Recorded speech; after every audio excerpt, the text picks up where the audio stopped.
Nejc Vidmar, dolgo časa ste že odsotni z igrišč, malce vas pogrešamo, sedaj že redno trenirate z ekipo, kako daleč ste z vrnitvijo?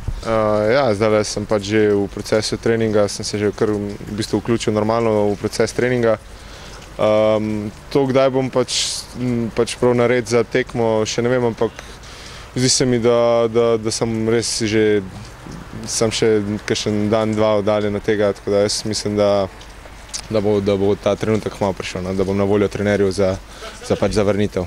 Približno 4 mesece vas ni bilo, kaj ste počeli vsem tem času, z izjemo tega, da ste se vračali po poškodbi? Ja, bilo je pač težko, ampak sem se nekako sprijaznil s tem delom na tem, da se čim hitreje vrnem in zdaj sem pač tukaj tik pred vrnitvijo, ne bom še nič prehiteval, ampak gre kar uredno. Gregor Zabret je v tem času dobro branil, kar težko delo vas čaka, da stopite nazaj med vratnice. Ja, seveda, pač konkurenca bo in vse zato smo tukaj, da se med sabo konkuriramo, tako samo en in drugi napredujemo, tako da sem vesel, da mu je šlo zelo dobro in bomo videli, pač odločitev je pa od trenerja. Tekme ste spremljali z tribune, zagotovo precej drugače kot na igrišču, ko ste zadovoljni s predstavami svoje ekipe? Ja, super, vesel sem, da smo v stiku z vrhom in samo tako naprej upam, da bo to tako trajalo do konca prvenstva.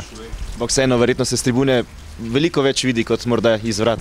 Ja, je težje, pač je čisto drugačna perspektiva, ponovadi imaš čisto drugačen sedež na terenu. In ja, iz tribune posebno drugače vidiš pač nekaterih stvari, ki jih iz igrišča, samega igrišča ne vidiš. Tako da je pa meni je bolj na igrišču, tako da upam, da bom hmalo tam. Kar precej toplo ste oblečeni, precej se je ohladilo, verjetno tudi težje za trenirati? Ja, bo, ampak saj smo pričakovali, da bo slej ko prej prišlo tudi tako vreme, tako da treba se hitro sprijazniti s tem in izvleči iz tega maksimum, pač se navaditi in probati trenirati in igrati v takem vremenu. Hvala in srečno. Hvala vam.